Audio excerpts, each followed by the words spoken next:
ರಾಜ್ಯ ಬಿಜೆಪಿಯೊಳಗೆ ಮುಂದುವರಿತಾ ಇದೆ ಭಿನ್ನಮತದ ಬಿಕ್ಕಟ್ಟು. ಬಿಜೆಪಿ ರಾಜ್ಯಾಧ್ಯಕ್ಷ ಹಾಗೂ ಹಿರಿಯ ನಾಯಕರ ನಡುವೆ ಸಮರ ಆಗ್ತಾ ಇದೆ. ಇದು ಬಹುದಿನಗಳಿಂದ ನಡೀತಾ ಇರುವಂತ ಒಂದು ಪ್ರಕ್ರಿಯೆ.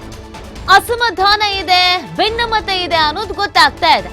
ಬಿಜೆಪಿ ರಾಜ್ಯಾಧ್ಯಕ್ಷ ಹಾಗೂ ಹಿರಿಯ ನಾಯಕರ ನಡುವೆ ಸಮರ ನಡೀತಾ ಇದೆ. ಅಸಮಾಧಾನಿತರ ನಾಯಕರ ಬಿಕ್ಕಟ್ಟು ಶಮನಕ್ಕೆ ಈಗ ಆರ್ಎಸ್ಎಸ್ ಮುಂದಾದಂಗೆ ಕಾಣಿಸ್ತಾ ಇದೆ. ಭಿನ್ನಮತೀಯರ ಹಾಗೂ ಪಕ್ಷದ ಪ್ರಮುಖರ ನಡುವೆ ಮಾತುಕತೆಗೆ ವೇದಿಕೆಯನ್ನ ಸಿದ್ಧ ಮಾಡಲಾಗ್ತಿದೆಯಂತೆ. ರೆಬಲ್ಸ್ ಹಾಗೂ ವಿಜಯೇಂದ್ರ ನಡುವೆ ಆರ್ಎಸ್ಎಸ್ ನಿಂದ ಸಂಧಾನ ಸಭೆಯನ್ನ ನಡೆಸುವಂತ ಸಾಧ್ಯತೆ ಇದೆ. ಕಳೆದೆರಡು ದಿನಗಳ ಹಿಂದೆ ವಿಜಯೇಂದ್ರ ಜೊತೆ ಸಭೆಯನ್ನ ನಡೆಸಿದ್ರು ಸಂಘದ ಪ್ರಮುಖರು. ಮುಂದಿನ ವಾರ ಅಸಮಾಧಾನಿತರ ಜೊತೆ ಸಂಘದ ಪ್ರಮುಖ ನಾಯಕರ ಸಭೆ ನಡೆಯುವಂತ ಸಾಧ್ಯತೆ ಇದೆ. ಈಗಾಗಲೇ ವಿಜಯೇಂದ್ರ ಅವರ ವಿರುದ್ಧ ಒಂದು ಬಣ ತೊಡೆತಟ್ಟು ನಿಲ್ತಾ ಇದೆ.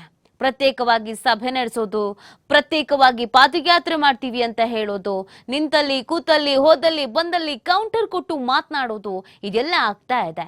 ಸೊ ಇದನ್ನೆಲ್ಲ ಆದಷ್ಟು ಬೇಗ ಸರಿಪಡಿಸಬೇಕು, ಇಲ್ಲ ಅಂತಂದ್ರೆ ಡ್ಯಾಮೇಜ್ ಆಗತ್ತೆ. ಆ ನಿಟ್ಟಿನಲ್ಲಿ ಇದೀಗ ಇದಕ್ಕೆ ಸ್ವತಃ ಆರ್ಎಸ್ಎಸ್ ಎಂಟ್ರಿ ಆಗುವಂತ ಎಲ್ಲ ಸಾಧ್ಯತೆಗಳು ದಟ್ಟುವಾಗಿ ಕಾಣಿಸ್ತಾ ಇದೆ.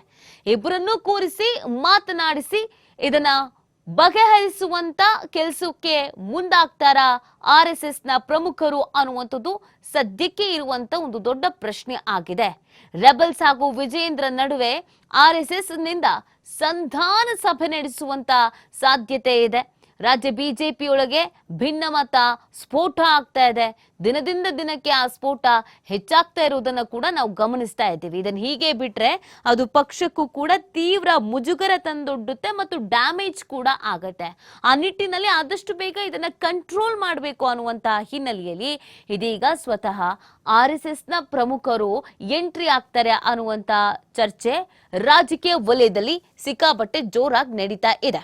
ಸೊ ಇದಕ್ಕೆ ಸಂಬಂಧಪಟ್ಟಂತೆ ಅಸಮಾಧಾನಿತರು ಏನ್ ಹೇಳ್ತಾರೆ, ಆರ್ಎಸ್ಎಸ್ ನ ನಾಯಕರು ಕರೆದು ಮಾತನಾಡಿದ್ರೆ ಏನ್ ಸಮಸ್ಯೆ ಇದೆ ಅನ್ನೋದನ್ನ ಮಾತನಾಡಿ ಬಗೆಹರಿಸಿಕೊಳ್ಳುವಂತ ಕೆಲಸವನ್ನ ಮಾಡ್ತಾರಾ, ಆ ಭಿನ್ನಮತವನ್ನ ಶಮನ ಮಾಡ್ಕೊಳ್ಳುವಂತ ಕೆಲಸವನ್ನ ಮಾಡ್ತಾರಾ, ಅಥವಾ ಆರ್ಎಸ್ಎಸ್ ನ ನಾಯಕರುಗಳು ಕರೆದ್ರೂ ಕೂಡ ಭಿನ್ನಮತೀಯರು ಮಾತ್ರ ಬಿಲ್ಕುಲ್ ಸಭೆಗೆ ಬರಲ್ಲ ಅಂತ ಹೇಳ್ತಾರಾ? ಸಾಕಷ್ಟು ಪ್ರಶ್ನೆಗಳಿದೆ. ವಿಜಯೇಂದ್ರ ಅವರನ್ನ ರಾಜ್ಯಾಧ್ಯಕ್ಷ ಅಂತ ಆಯ್ಕೆ ಮಾಡ್ಕೊಳ್ತಾ ಇದ್ದ ಹಾಗೇನೇನೆ ಒಂದು ಚಿಕ್ಕದಾಗಿ ಅಸಮಾಧಾನದ ಕಿಡಿ ಹೊತ್ಕೊಳ್ಳುತ್ತೆ. ಅದು ಈಗ ಆಲ್ರೆಡಿ ತುಂಬಾ ಜೋರಾಗ್ತಾ ಇದೆ. ಕೆಲವರು ಪಕ್ಷನೇ ಬಿಟ್ಟು ಹೋಗಿದ್ದಾರೆ, ಸಹವಾಸವೇ ಬೇಡ ಅಂತ. ಇನ್ ಕೆಲವರು ಪಕ್ಷದಲ್ಲಿ ಇದ್ದೂನು ಪಕ್ಷಕ್ಕೂ ನನಗೂ ಸಂಬಂಧ ಇಲ್ಲ ಅನ್ನುವಂತ ರೀತಿಯಲ್ಲಿ ಇದ್ದಾರೆ. ಇನ್ ಕೆಲವರು ಪಕ್ಷದಲ್ಲೂ ಇದ್ದಾರೆ, ಹೈಕಮಾಂಡ್ ನಾಯಕರ ಸಂಪರ್ಕದಲ್ಲೂ ಇದ್ದಾರೆ. ಆದ್ರೆ ರಾಜ್ಯ ಬಿಜೆಪಿ ನಾಯಕರ ಜೊತೆಗೆ ಮಾತ್ರ ಅಂತರ ಕಾಯ್ದುಕೊಳ್ತಾ ಇದ್ದಾರೆ. ಈ ಬಗ್ಗೆ ಮತ್ತಷ್ಟು ಮಾಹಿತಿಯನ್ನ ನೀಡ್ತಾರೆ ನಮ್ಮ ಪ್ರತಿನಿಧಿ ರಾಕೇಶ್. ಬಿಜೆಪಿಯಲ್ಲಿ ಭಿನ್ನಮತ ಇದೆ, ಅಸಮಾಧಾನ ಇದೆ ಅನ್ನೋದು ಬಹಿರಂಗವಾಗಿ ಇರುವಂತ ವಿಚಾರವೇ. ಈಗ ಆರ್ಎಸ್ಎಸ್ ನ ಎಂಟ್ರಿ ಆಗ್ತಾ ಇದೆ ಅನ್ನುವಂಥದ್ದು ಅದು ಎಷ್ಟರ ಮಟ್ಟಿಗೆ ವರ್ಕೌಟ್ ಆಗ್ಬೋದು, ಈ ಬಗ್ಗೆ ಯಾವ ರೀತಿಯಾಗಿ ಚರ್ಚೆ ಮತ್ತು ಚಿಂತನೆ ನಡೀತಾ ಇದೆ? ನೀತಿ ಬಿಜೆಪಿಯಲ್ಲಿ ಮೂಲ ಬಿಜೆಪಿಗರು ಮತ್ತು ವಲಸಿಗರು ಅನ್ನುವಂಥ ವಿಚಾರಕ್ಕೆ ಸಂಬಂಧಪಟ್ಟ ಹಾಗೆ ಇನ್ನೂ ಕೂಡ ಆ ವಿಚಾರದಲ್ಲಿನ ಗೊಂದಲ ಮುಂದುವರಿತಾನೆ ಹೋಗಿದೆ.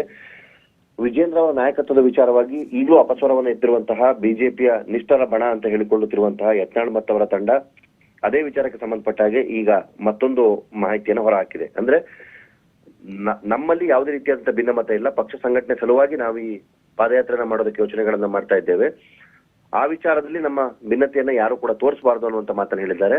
ಹಾಗೆ ವಿಜೇಂದ್ರ ಅವರ ನಾಯಕತ್ವದ ವಿಚಾರದಲ್ಲಿ ಕೇವಲ ಅವರು ವ್ಯಕ್ತಿಗತವಾಗಿ ತೆಗೆದುಕೊಳ್ಳುವ ನಿರ್ಧಾರಗಳು ಒಂದಷ್ಟು ಜನರಿಗೆ ಮಾತ್ರ ಸೀಮಿತವಾಗುವಂತಹ ಅವರ ಯೋಚನಾ ಲಹರಿ ನಮಗೆ ಸರಿ ಬರ್ತಾ ಇಲ್ಲ.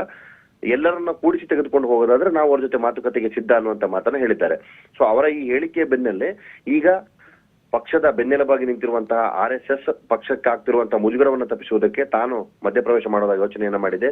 ಆ ಹಿನ್ನೆಲೆಯಲ್ಲಿ ಮುಂದಿನ ವಾರ ವಿಜೇಂದ್ರ ಹಾಗೂ ಭಿನ್ನಮತ ನಾಯಕರ ಯಾರಿದ್ದಾರೆ ಅವರುಗಳನ್ನೆಲ್ಲರನ್ನು ಒಂದು ಕಡೆ ಕೂರಿಸಿ ಮಾತುಕತೆಯನ್ನು ಮಾಡುವಂತಹ ಪ್ರಯತ್ನವನ್ನು ಮಾಡುವುದಕ್ಕೆ ವೇದಿಕೆಯನ್ನು ಸಿದ್ಧಪಡಿಸ್ತಾ ಇದೆ. ಈ ಹಿನ್ನೆಲೆಯಲ್ಲಿ ರಾಜ್ಯಕ್ಕೆ ಆಗಮಿಸಿರುವಂತಹ ರಾಷ್ಟ್ರೀಯ ಪ್ರಧಾನ ಸಂಘಟನಾ ಕಾರ್ಯದರ್ಶಿ ಸಂತೋಷ್ ಅವರು ಈಗಾಗಲೇ ಒಂದು ಸುತ್ತಿನಲ್ಲಿ ವಿಜೇಂದ್ರ ಅವರ ಜೊತೆ ಮಾತುಕತೆಯನ್ನ ಮಾಡಿದ್ದಾರೆ. ಮುಂದಿನ ವಾರದಲ್ಲಿ ಭಿನ್ನಮತೀಯ ನಾಯಕರನ್ನು ಕೂರಿಸಿ ಅವರ ಜೊತೆಯಲ್ಲೂ ಕೂಡ ಮಾತುಕತೆಯನ್ನು ಮಾಡುವಂತಹ ಇಂಗಿತವನ್ನು ವ್ಯಕ್ತಪಡಿಸಿದ್ದಾರೆ ಅಂತ ಮಾಹಿತಿಗಳು ತಿಳಿಸಿವೆ. ಸೊ ಒಟ್ಟಿನಲ್ಲಿ ಆರ್ಎಸ್ಎಸ್ ಮಧ್ಯಪ್ರವೇಶ ಮಾಡುವ ಮುಖಾಂತರ ರಾಷ್ಟ್ರ ಮಟ್ಟದಲ್ಲಿ ಬಿಜೆಪಿ ವರ್ಚಸ್ಸನ್ನು ವೃದ್ಧಿಸುತ್ತಿರುವಂತಹ ಸಂದರ್ಭದಲ್ಲಿ ರಾಜ್ಯದಲ್ಲೂ ಈ ರೀತಿಯ ಗೊಂದಲಗಳು ಪಕ್ಷಕ್ಕೆ ಮುಜುಗರವನ್ನು ತರ್ತದೆ. ಆ ಹಿನ್ನೆಲೆಯಲ್ಲಿ ಅವುಗಳನ್ನ ದೂರ ಮಾಡುವಂತಹ ಪ್ರಕ್ರಿಯೆಯನ್ನ ಮಾಡಬೇಕು. ಅದಕ್ಕಾಗಿ ಪಕ್ಷ ಸಂಘಟನಾ ವಿಚಾರದಲ್ಲಿ ಯಾವುದೇ ರೀತಿ ಗೊಂದಲಗಳಾಗಬಾರದು, ಭಿನ್ನಮತ ಇದ್ದರೆ ಆಂತರಿಕವಾಗಿ ಶಮನ ಮಾಡಿಕೊಳ್ಬೇಕು, ಅವನ್ನ ಸರಿ ಮಾಡೋದಕ್ಕೆ ತಾನು ಮಧ್ಯಸ್ಥಿಕೆಯನ್ನು ವಹಿಸೋದಕ್ಕೆ ಯೋಚನೆಯನ್ನ ಮಾಡಿದೆ.